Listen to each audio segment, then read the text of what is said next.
1924, Adolf Hitler wrote Mein Kampf, My Struggle, a book filled with hatred.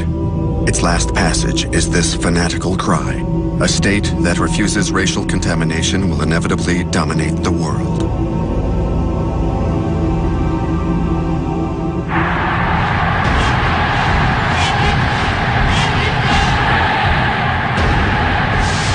Adolf Hitler, born April 20, 1889. He commits suicide on April 30, 1945. How did this Austrian, who came out of nowhere, succeed in conquering Germany? How did he sow the seeds of hatred and violence?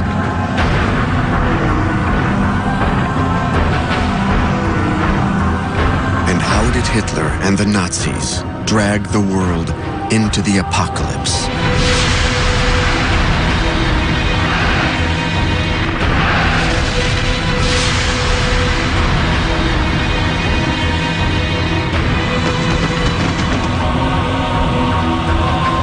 How was the Hitler phenomenon possible?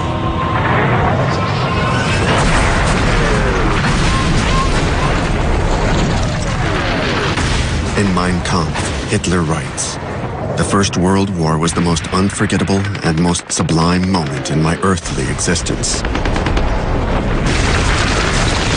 For 4 years, Corporal Hitler has been a courier, carrying messages for Bavaria's 16th Infantry Regiment. He runs from trench to trench, delivering the soldiers their orders. It's a dangerous assignment.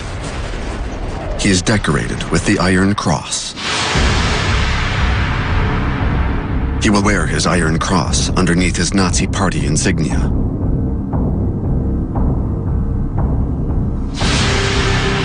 During the First World War, Hitler learns utter disdain for the value of human life, as do many other soldiers in this terrible conflict.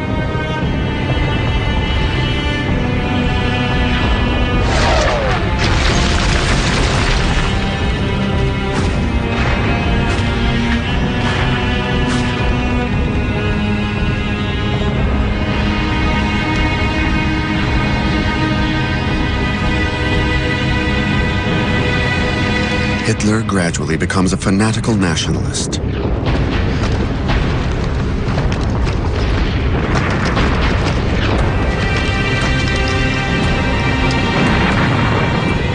Also, in the trenches, the confused idea is born that one day he will bear witness and stand up for his companions in misery.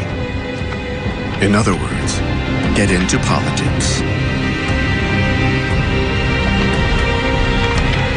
Hitler will know how to effectively exploit his camaraderie with fellow war veterans, as he does 15 years later in this speech to workers at the Siemens factory. Volksgenossen und Genossinnen, meine deutschen Arbeiter, ich bin aus euch selbst herausgewachsen, bin einst selbst unter euch gestanden, bin in 4,5 Jahren Krieg wieder mitten unter euch gewesen und habe mich dann durch Fleiß, durch Lernen und ich kann sagen durch Hungern langsam emporgearbeitet. In meinem innersten Wesen bin ich immer das geblieben, was ich vorher war. A succession of events would accelerate his political engagement. On the night of October 13, 1918, a gas shell attack makes him temporarily blind. He is evacuated to a field hospital and then to Germany. Meanwhile, at the front, the Germans are pushed back and many are taken prisoner.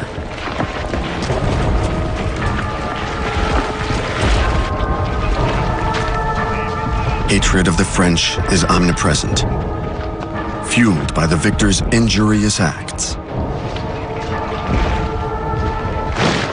Prisoners, the soldiers of the Kaiser, German Emperor Wilhelm II, try to maintain their dignity as they march through the same French and Belgian villages they've laid waste to over the last 4 years.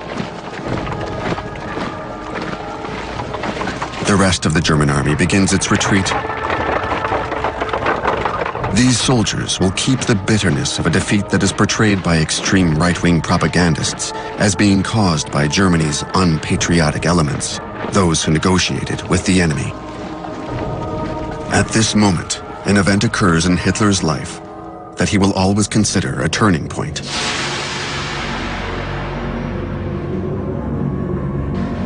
He slowly recovers and eventually regains his sight in the Pasewalk military hospital north of Berlin, where the army treats cases of shell shock.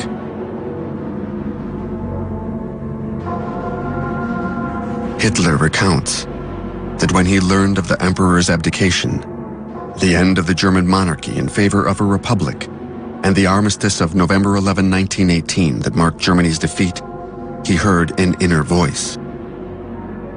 He states, "This voice called me to free the German people and to restore Germany's greatness." To this hallucination, Hitler will add his obsession. For him, the German eagle was stabbed by the Jews. In Mein Kampf, he writes, "If we had just once during the war used poison gas on 12 or 15,000 of those Hebrew corrupters of the people, the sacrifice of millions of men would not have been in vain." Already at the end of 1916, the heads of the Imperial Army, Field Marshal Hindenburg and his adjutant, General Ludendorff, in an ill-considered ultra-nationalist gesture, ordered an account of the Jewish soldiers suspected of unpatriotic behavior.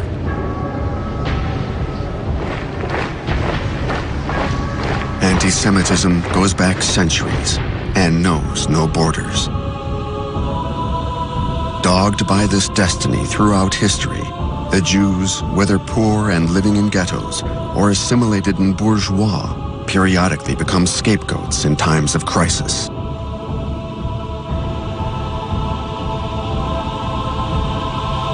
In Russia, at the beginning of the 20th century, they have been victims of pogroms, massacres. Many who fled the persecution settled in Germany.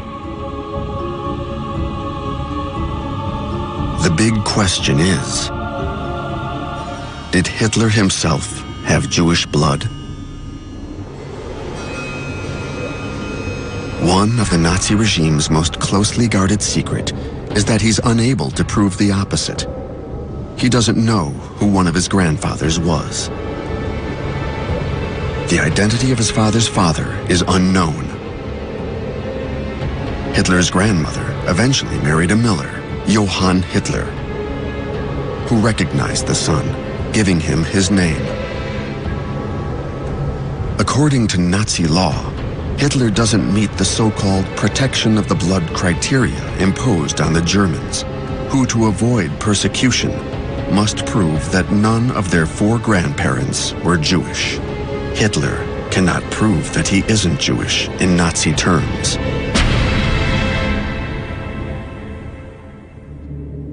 April 20, 1889. Adolf Hitler is born to a Catholic family in what is then the Austro-Hungarian Empire in Braunau am Inn, a small town on the border with the German Empire. His father is a customs officer. A widower, he remarried his much younger cousin, making it an interbred union. During Hitler's early childhood, the family moves often due to his father's changing assignments along the border. At 8, he is an altar boy in this monastery. He sings and admires the priest's self-sacrifice and sense of mission. He notices a strange cross upon the monastery's pediment. It prefigures the swastika, which will become the Nazi emblem. Hitler will always remember the monastery's cross, as if it were a portent of his destiny.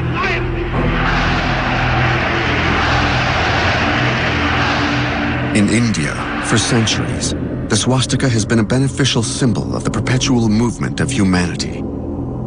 In the Nazis' deviant interpretation, it becomes the symbol of the Aryan race, a mythical pure race of tall, blue-eyed blondes, to which Hitler will add a helmet. And the mystique of a superior race.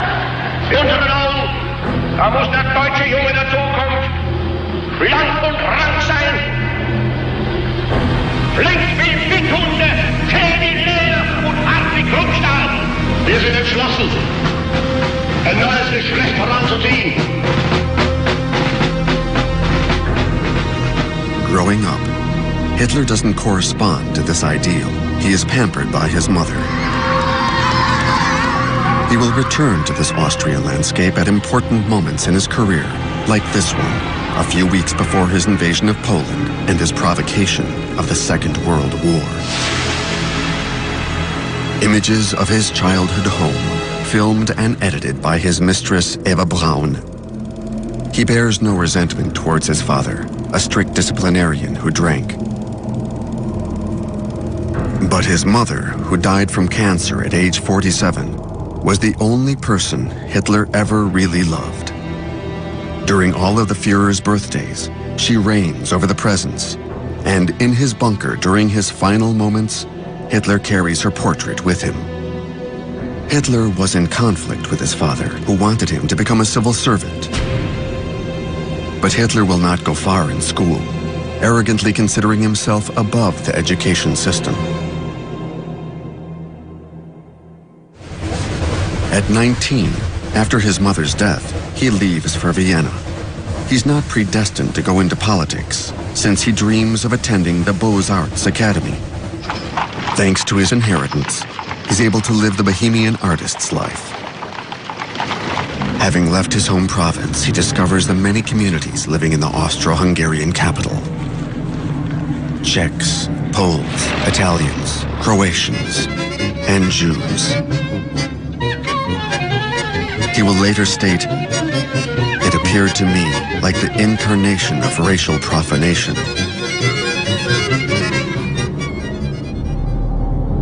He makes a try at the Beaux-Arts entrance exam that he barely prepares for. Despite all his ambition, he isn't admitted. The period that follows is a difficult one. It's just before the Great War. He lives in a boarding house for men and survives by copying postcards for tourists. With the little money he earns, he attends the opera to hear Wagner, which, as a friend recounts, sends Hitler into a trance. Hitler, whose everyday life is mediocre at best, dreams of these heroes of Germanic legend. One of his favorite operas is Rienzi, in which a young warrior takes on the mission of saving his people.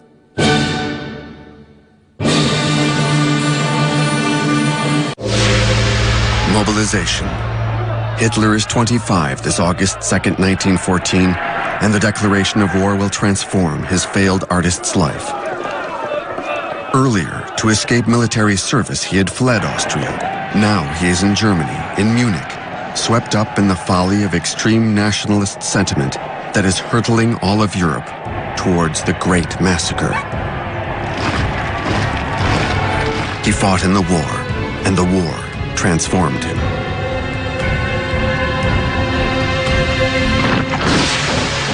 After 4 years with his regiment, he returns to Munich, to a Germany in the throes of revolution. Hitler is 30 years old. A decisive period opens up before him. Above all, he wants to remain in the army, which guarantees order and stability for the new regime of the Social Democrat president, Friedrich Ebert. The young republic must deal with the Marxist revolutionary movement, who are trying to seize power like the Bolsheviks did in Russia 2 years before. The army crushes them, aided by volunteer nationalists, the Free Corps, a spawning ground for the future Nazi party. Hitler serves in the army with great zeal. His primary goal is to keep a roof over his head and keep his mess kit, for which he'll stoop to anything. He becomes a provocateur, an informer, denouncing comrades he suspects of being Reds.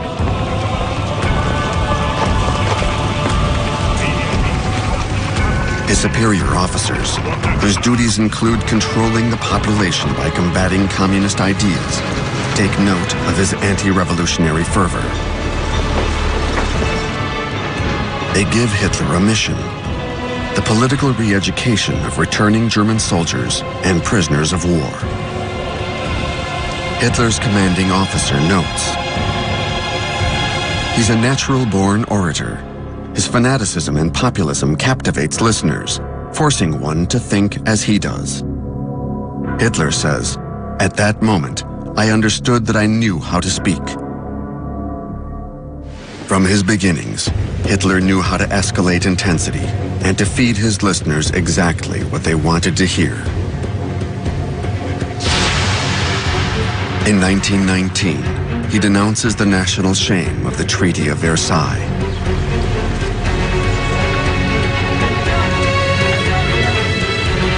After months of discussions among themselves, the victors, above all France, England, and the United States, impose harsh peace terms on Germany, as if it alone were responsible for the massive carnage.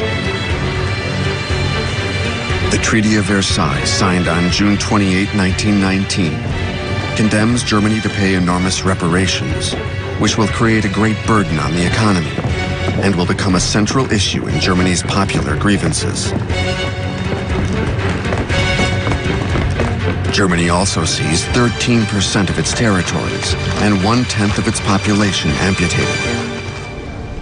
Alsace-Lorraine once again becomes French, and the Rhine's entire left bank is demilitarized. A German film of the period denounces the carving up of the national territory. The worst is the separation of East Prussia from Germany to reconstitute Poland, partitioned in the 18th century, giving it access to the sea. The Polish corridor will be the issue that ultimately leads to the Second World War. For many Germans, the Allies' condition that paramilitary anti-revolutionary forces be disarmed adds insult to injury. They witnessed the destruction of their submarines,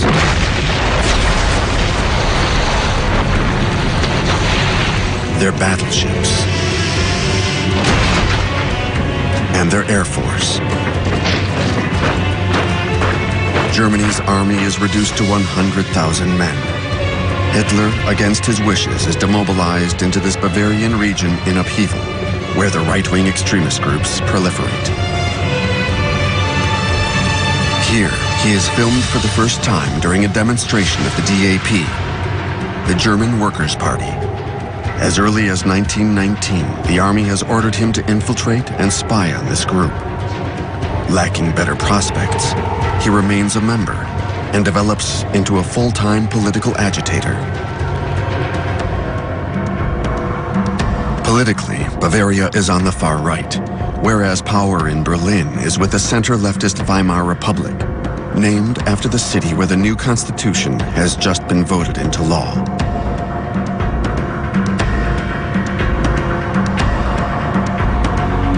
Hitler, transformed into a dyed-in-the-wool Bavarian, howls with the wolves against the November criminals, the signatories of the Armistice and Versailles Diktat. These sentiments are shared by the army, especially by the war veterans, who gather in Munich's large beer halls. One of these is the Burger Braukeller, where on August 13, 1920, Hitler makes his political debut with a lecture entitled, "Why Are We Anti-Semitic?" For Hitler, the answer is, beyond his visceral hatred for the Jews since the German defeat, that anti-Semitism is the best strategy for attracting nationalist militants. Hitler galvanizes the radicals of his small right-wing extremist group. They make him their leader and buy him a car, evidence of his importance. Hitler changes the party's name. associating the terms national and socialism. His goal is to create a wider appeal and to show his anti-capitalist stance. The DAP will now be the NSDAP, the National Socialist German Workers' Party, the abbreviated form of which is Nazi. In his small headquarters in a Munich beer hall, he draws his party's emblem. He will write in Mein Kampf, "After innumerable attempts, I chose a red flag to show our movement's social dimension, with a white circle representing our nationalism, and the swastika, symbol of the Aryan, the eternal anti-Semite." To protect their meetings, he creates the SA Stormtroopers, his assault unit, a small militia whose uniforms he obtains from a stock of the former Austro-Hungarian customs office. His radicalism increases the party's membership from 2,000 to 20,000. He succeeds thanks to the help of a racist sect, the Tool Society, named for a legendary Nordic kingdom.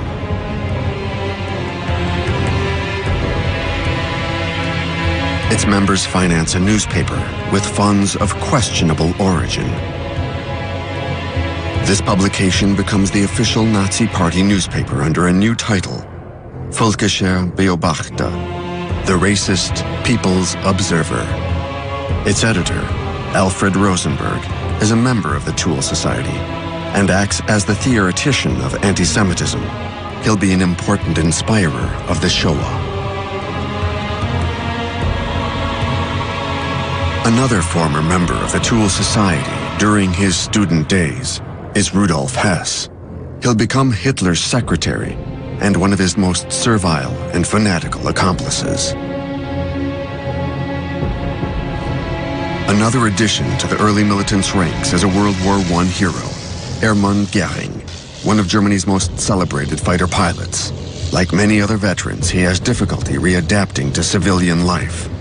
In Hitler, he finds someone who articulates his own anti-revolutionary ideas.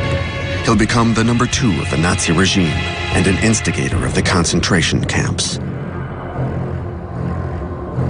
In 1922, in a political march, Hitler places Göring next to General Ludendorff, still wearing his spiked helmet, to show veterans that their great wartime chief supports the Nazis. Ludendorff, one of the men responsible for prolonging the war, is convinced that the politicians denied him his victory. This theory is shared by many German generals. Ludendorff's adhesion to nationalist ideas opens up new perspectives for Hitler. Everything seems possible. In Italy, the extreme right, Benito Mussolini's fascist party, has just seized power.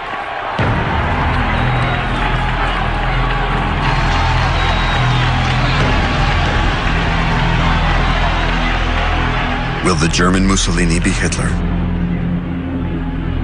1923 will be the decisive year.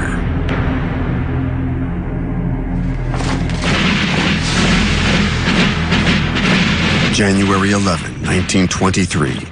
Stunned Germans watch helplessly as French and Belgian soldiers take control of the Ruhr, Germany's mining and steel production region. This results from Germany's refusal to pay its war reparations, the indemnities imposed by the Treaty of Versailles.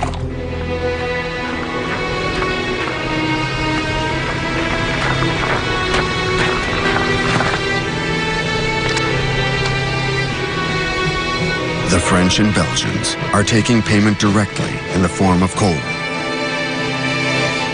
Consequently, the German government orders passive resistance, a miners' and rail workers' strike. The French will simply replace the strikers.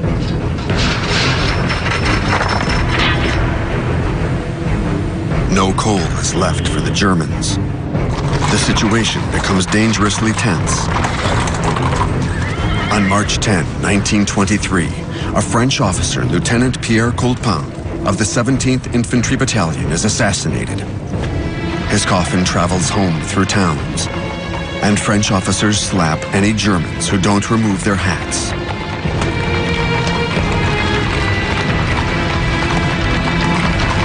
Indelible images, captured forever, will be profitably exploited by the Nazis.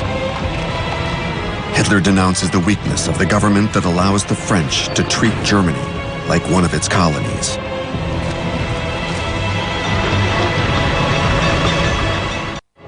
Germans are cold. Germans are hungry.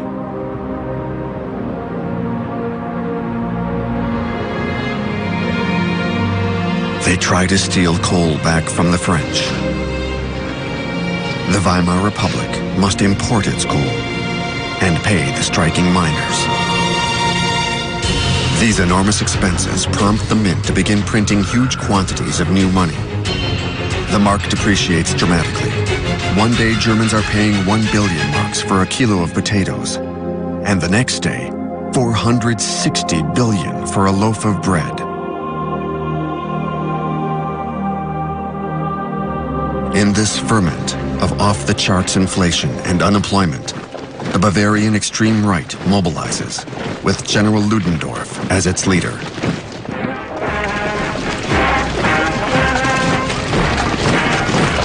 Thanks to Ludendorff, Hitler manages to unite all the veterans groups embittered by the defeat.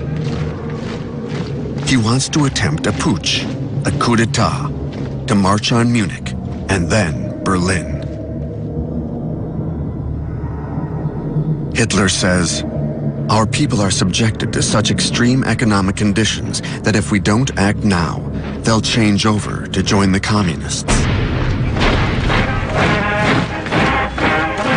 Thanks to their accomplices in the army, the Nazis succeed in procuring guns. However, the army and police decide to remain loyal to the legal government. For Hitler in Munich, all seems lost. But he holds on to the wild fantasy that he and Ludendorff can still bring the population along with them. So he orders his troops to advance on the threatening police barricades. The two camps are face to face, with Hitler in his white coat in the middle. In fact, this is a Nazi photo montage intended to fabricate the myth of Hitler's courage. In reality, he was behind a bodyguard who was killed in the shooting, for the police opened fire, putting an end to Hitler's 1923 putsch. Hitler was arrested, and the National Socialist Party banned. The great Austrian author Stefan Zweig wrote, "Thus, in that year of 1923, the swastikas and stormtroopers vanished, and Hitler's name sunk into oblivion again."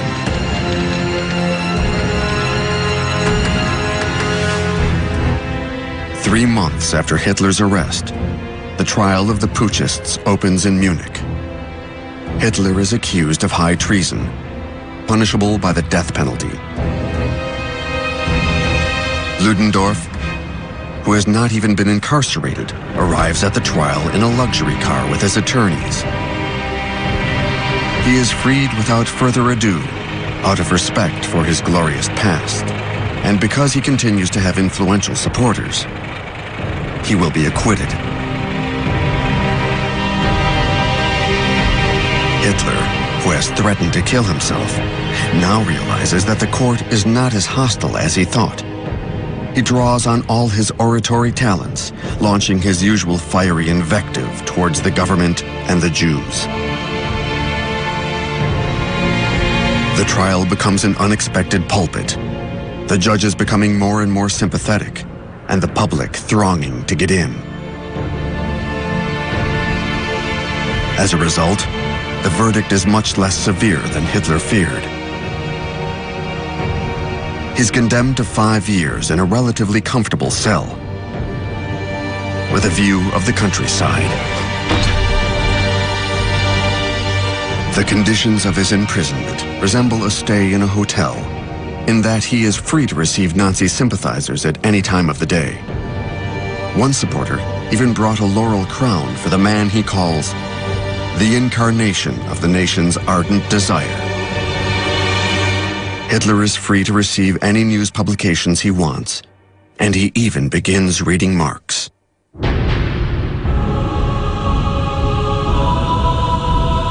Rudolf Hess, condemned to 15 months for his role in the putsch, has the neighboring cell and joins the small group who essentially discuss infighting between the right-wing parties who are tearing each other apart. Hitler's return is becoming a necessity. His accomplices on the outside devise a strategy to have his release brought forward. Hitler realizes he'll soon be freed, and he feels the need to expound his singular view of life and his political principles. Nazi journalists rewrite his hurriedly written manuscript.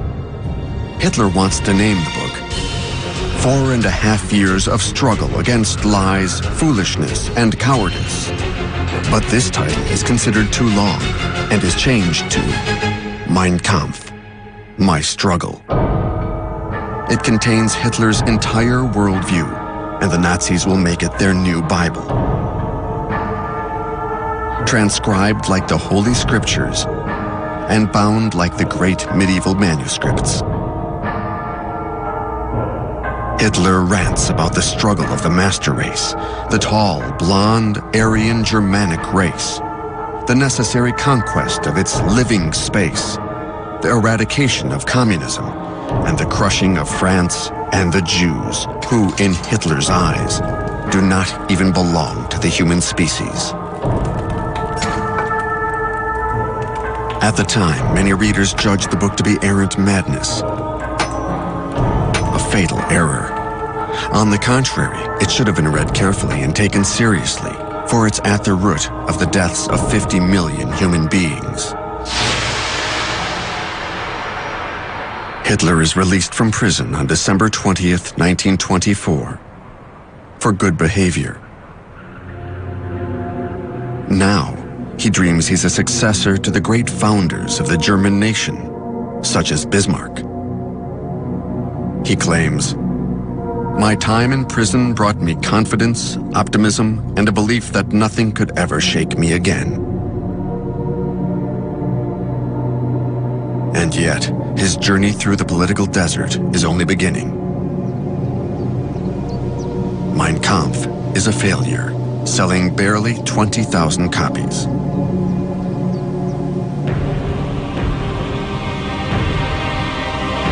Hitler spends much of his time in a Bavarian mountain village, Berchtesgaden, where he rents a small chalet. He writes the second volume of Mein Kampf. It deals mainly with his project of expanding Germany's living space into Russia. Sales of the book are average, until his taking of power in 1933. When Hitler does take power, Mein Kampf will almost be required reading, the German state offering it to couples as a wedding gift. If it isn't on your bookshelf, you could be denounced by your hired help. By hook or by crook, Mein Kampf will be sold, and it's translated into countless languages. The royalty payments are astronomical, making Hitler a very rich man. On February 27, 1925, Hitler makes his political comeback in the famous Munich beer hall where he launched the putsch, reaffirming his leadership of the Nazi Party. The next day, an event occurs that will advance his cause. The very incarnation of the new German democracy, the first president of the Weimar Republic, Social Democrat Friedrich Ebert, dies from a badly treated case of appendicitis. Germans feel the loss strongly. Germans must elect a new president, and the swastika makes its comeback during the political campaign. The ban on the Nazi Party has recently been lifted, as it's no longer considered dangerous. In fact, Ludendorff, the candidate of the United Extreme Right parties, obtains barely 1% of the vote. Ludendorff's failure is what Hitler secretly desires, as it disposes of his main rival, for whom he half-heartedly campaigned. Revealing his political instinct, he says, "We gave him the finishing blow." The man the Germans elect is the other great war commander, Marshal von Hindenburg.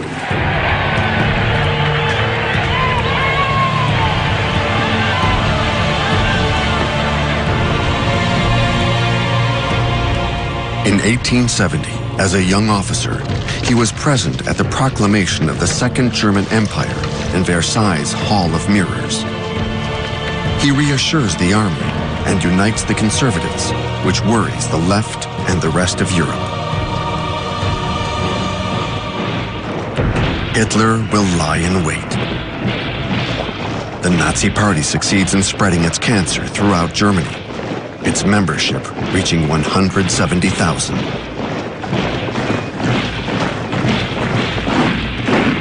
Hitler transforms his stormtroopers into a veritable private army. They are younger and younger, but let there be no mistake. This paramilitary order is composed of brutal fanatics, killers.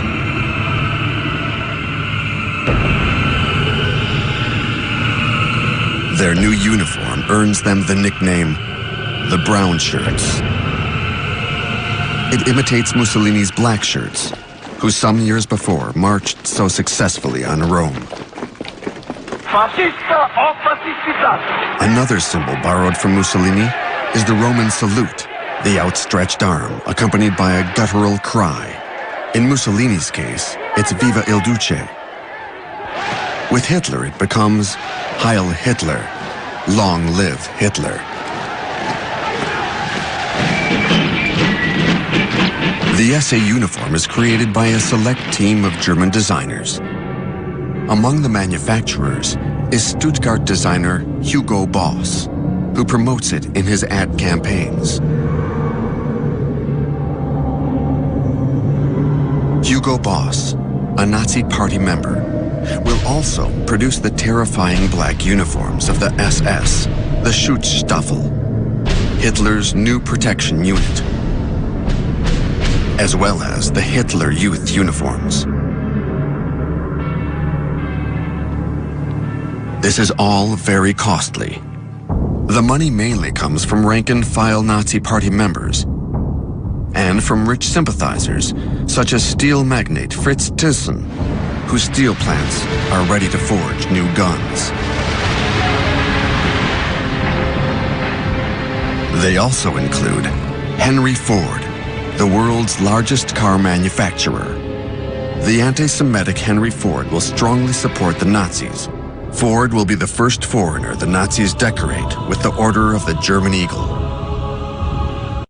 In 1927, Hitler chooses Nuremberg, a Nazi bastion and a medieval city of historical significance, with a Wagnerian allure which brings out its connection to the Germanic warlords of the Dark Ages.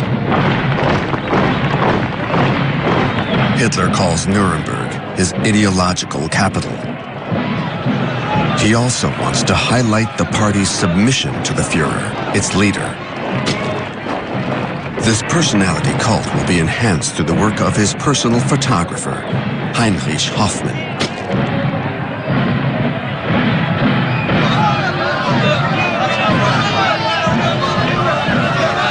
Always at the center of events, a Nazi from the start, a virtuoso of the Leica, he is always close to his master. Hoffmann takes a series of surprising photographs intended to show the great leader's personal side.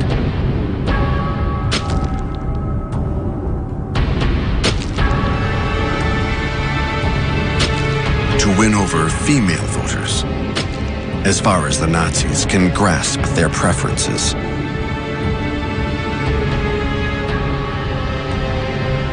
In Hoffmann's small Munich photography shop, Hitler, as always, inspired by Wagner and fascinated by opera singers' theatrical movements, studies a whole range of gestures conveying domination, which he will use in the first big Nazi rallies. Hitler states, "The masses are feminine and stupid. Only emotion and hatred can keep them under control."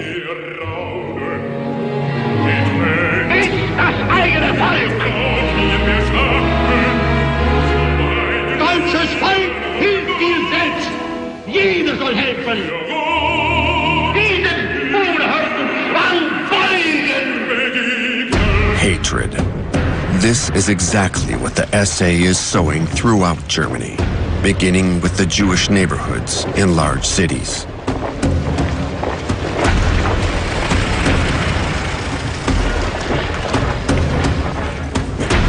In what is still a peaceful society, Stefan Zweig is a witness to the birth of violence. He writes, "It was the fascist method, but in the German style, carried out with military precision.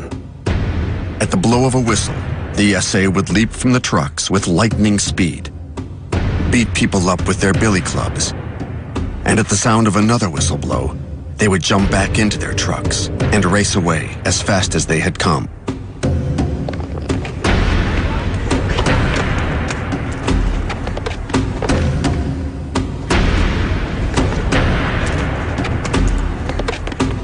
But the intimidation and terror produced sparse results. In Germany's 1928 legislative elections, the Nazis obtained only 2.6% of the vote, less than 1 million ballots. The Communists received 3 times as many, the Central Party 4 million, and the Right 5 million. The Social Democrats come out on top with 10 million votes. Yet in the Reichstag, Berlin's parliament, this 2.6% of ballots, mainly from rural areas, translates into 12 new Nazi deputies. They create quite an impact, as almost all are wearing SA uniforms. Among them, making his comeback, is Hermann Göring. Wounded in the lower stomach during the putsch, he's gained a lot of weight and become addicted to morphine. It is finally Joseph Goebbels' grand entrance into politics. He closely corresponds to a maxim formulated by Nietzsche in the previous century. Fanaticism is the only form of willpower to which the weak and irresolute can rise. Goebbels is hardly the tall, blonde Aryan type. He's short, limps, and has suffered from an inferiority complex since childhood due to his club foot. However, his diabolical cunning compensates for this handicap. He's a rebel against society who flirted with Marxism until the decisive meeting of his life with Adolf Hitler.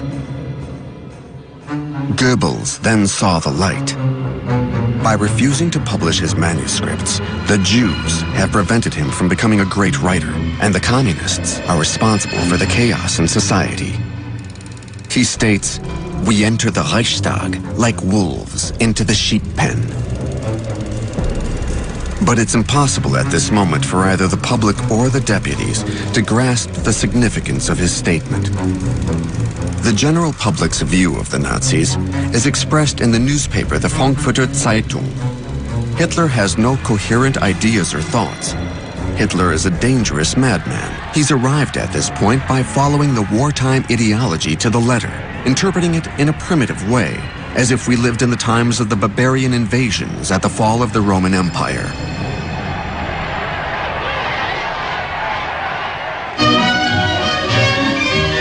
Germany is not worried. It would surely take a major catastrophe for Hitler to have any future in politics. Historian Ian Kershaw writes, "Without the Great Depression, without the crash of 1929, without the disintegration of the bourgeoisie, the liberals, and the conservatives, Hitler would have remained a nutcase on the political sidelines." But Hitler will never abandon his mission. Wir haben ein Ziel uns gewählt und was besseres vernachlässigt. Bloß dieses Grab hinein.